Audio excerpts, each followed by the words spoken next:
Bonjour, nous allons nous intéresser aujourd'hui au théorème de Thalès, qui a fait souffrir des générations de collégiens avant vous et qui, j'espère, ne vous fera pas trop souffrir cette année. Alors, avant de regarder en détail le théorème de Thalès, voyons voir à quoi ressemblait ce fameux Thalès. Alors, bien sûr, on n'est pas tout à fait sûr qu'il ressemblait à ça, parce qu'à l'époque, il n'y avait pas vraiment de photographie. Mais bon, je le trouve plutôt mignon avec sa petite barbiche frisée. Il est plutôt charmant, un vrai mathématicien. Alors, qui était ce Thalès? Donc c'est d'abord le premier mathématicien dont l'histoire a retenu le nom, bien avant Pythagore, puisqu'il est né une cinquantaine d'années avant, vers 624 avant Jésus-Christ. C'était bien sûr le mathématicien qui a donné son nom au théorème de Thalès, mais il a démontré bien d'autres théorèmes et il s'est aussi intéressé à pas mal de phénomènes naturels. C'était pas seulement un mathématicien, il s'est par exemple intéressé aux raisons pour lesquelles la pluie tombait. Il a prédit une éclipse de soleil vers 585 avant Jésus-Christ. Enfin bref, c'était un savant multicarte, ce qu'on pourrait appeler un sage. Mais les mathématiques à cette époque-là ne payaient pas vraiment, donc c'était aussi un marchand qui voyageait beaucoup, et c'est pendant un de ses voyages en Égypte qu'il a découvert ce fameux théorème de Thalès. Alors quel rapport entre les pyramides et un théorème de mathématiques? La question mérite d'être posée. Eh bien Thalès, qui se posait justement des questions assez souvent, comme tout mathématicien qui se respecte, s'est posé la question de savoir combien mesurait la hauteur de la pyramide, c'est-à-dire ici il voulait calculer la longueur SH. Alors évidemment, les pyramides étant faites comme elles le sont, difficile d'aller se placer à l'intérieur de la pyramide et de prendre le double décimètre pour mesurer là-haut, puisqu'elles sont pleines quasiment. Donc il fallait trouver un autre moyen, et c'est là que Thalès a fait preuve d'une grande ingéniosité. Il a commencé par planter un bâton dans le sol, bâton qu'on a représenté ici par le segment MN.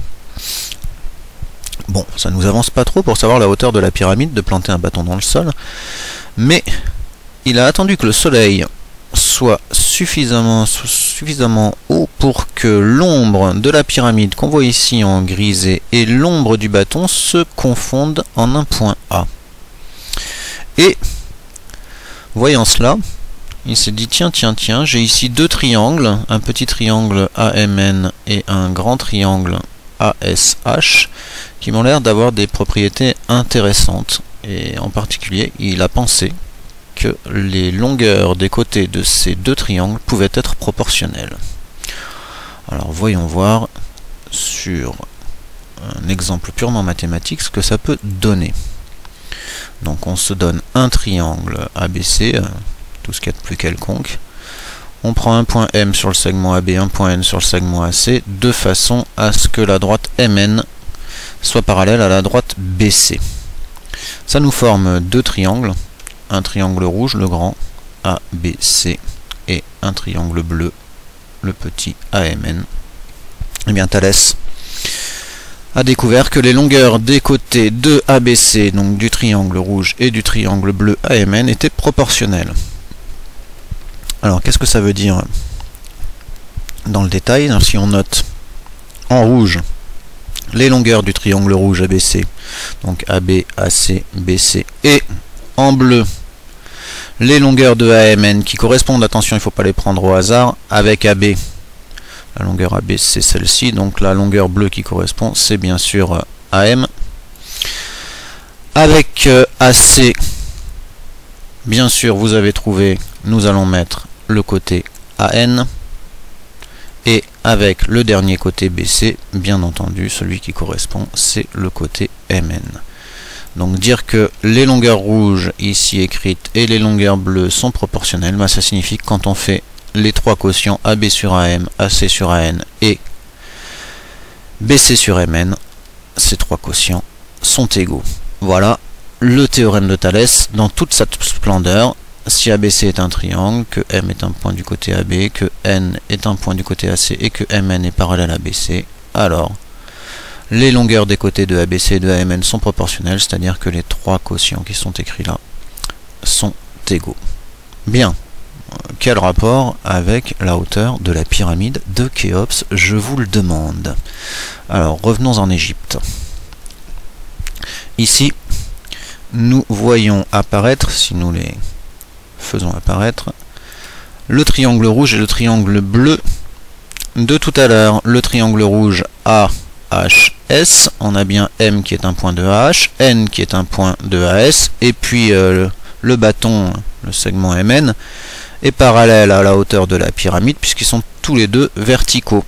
Donc on est bien dans la situation qui va nous permettre d'appliquer le théorème de Thalès, et c'est ce que ne s'est pas privé de faire Thalès. Donc son théorème nous assure que le côté AH, celui-là, du grand triangle rouge, divisé par le côté qui correspond du triangle bleu AM, c'est égal au côté AS du grand triangle rouge, donc celui qui va vers le soleil, et divisé par le côté AN du triangle bleu, et c'est encore égal à AHS, la hauteur de la pyramide, divisé par MN, la hauteur du bâton. Alors là-dedans, il y a AS et AN. AN, on pourrait éventuellement le calculer, mais AS, on va avoir quand même beaucoup de mal à faire la mesure, surtout au 6e ou 7e siècle, 6e siècle avant Jésus-Christ. Donc c'est pas la peine d'en parler de ce rapport AS sur AN, on peut le supprimer. Donc on a réécrit juste l'égalité de rapport en supprimant AS sur AN. Et là-dedans, par contre, MN, c'est la longueur du bâton. Bah, c'est pas trop dur à mesurer. AM, la longueur de l'ombre. Avec un bon double décimètre, on devrait pouvoir arriver à la mesurer aussi. Et AH, c'est peut-être un petit peu plus compliqué, il faudra un peu plus qu'un double décimètre, mais la longueur entre A et le centre de la pyramide devrait être assez facile à calculer aussi, et par conséquent, dans cette égalité, eh bien, on connaît AH, on connaît AM, on connaît AM, il y a juste HS qu'on ne connaît pas. Eh bien, avec un petit produit en croix, tchouk tchouk, on devrait pouvoir sans mal arriver à la calculer. Et c'est ce qu'a fait Thalès au 6e siècle avant Jésus-Christ, et c'est pour ça qu'il est rentré dans la postérité. Voilà. Revenons un petit instant sur le théorème de Thalès. Le voilà. Je vous laisse le relire avant de prendre un peu de repos. Quand on a un triangle, deux points sur deux côtés du triangle, tels que la droite MN soit parallèle à la droite BC, les longueurs des côtés de ABC et de AMN sont proportionnelles. C'est magnifique, c'est fantastique, c'est le théorème de Thalès.